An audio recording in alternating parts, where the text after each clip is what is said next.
Okay, talk about finding artists and developing artists then and now. It's pretty much the same.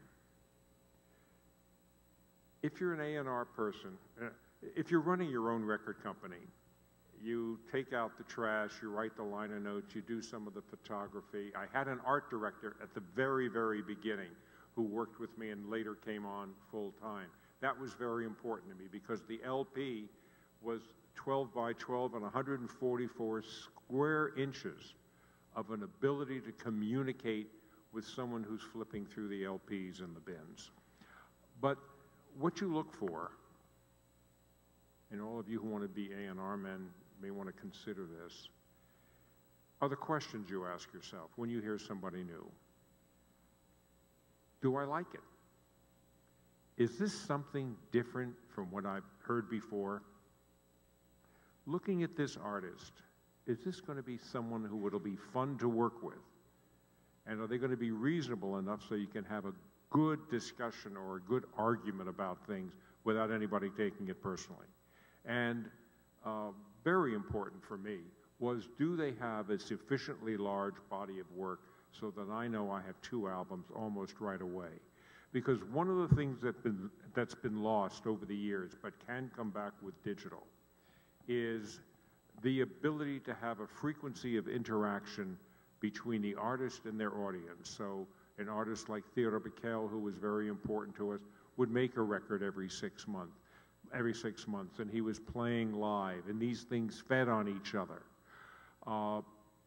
In the 50s, 60s, 70s, and 80s, records were a big part of an artist's career. Today, touring is more important. But those questions are the same questions you would ask today. At the beginning, because the records were fairly straightforward and simple, we would record in the artists' homes. We'd deaden the walls with blankets and things of that type, just to a point. You don't want to make it too dead. Later on in the 60s, I built rather elegant studios in California because I thought it was important. If you're a record company, you should be making records. You should have a studio which you can use at all kinds of odd hours for auditions and experimentation.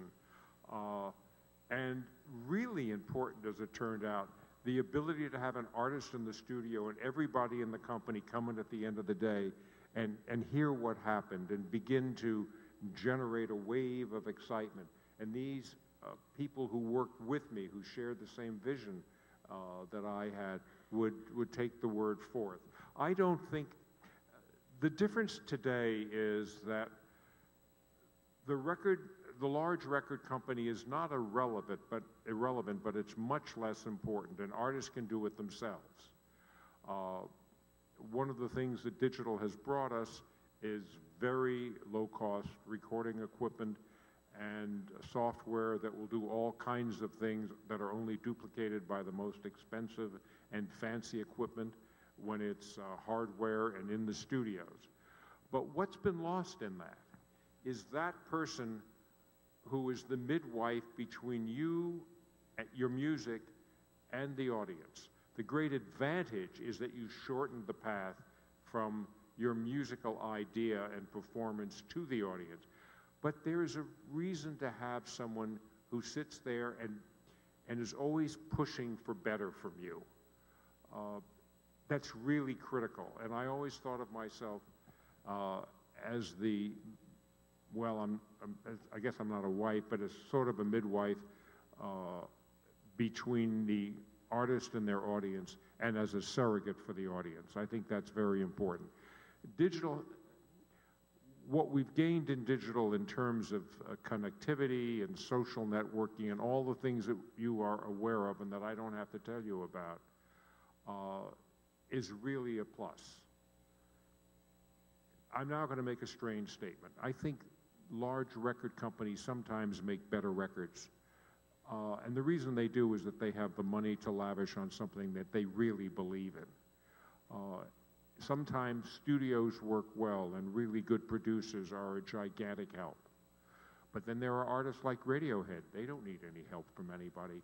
So there is a large skein of artists, and where you or the talent you find falls is someplace between having a large record company back you and just doing it yourself and connecting with an audience.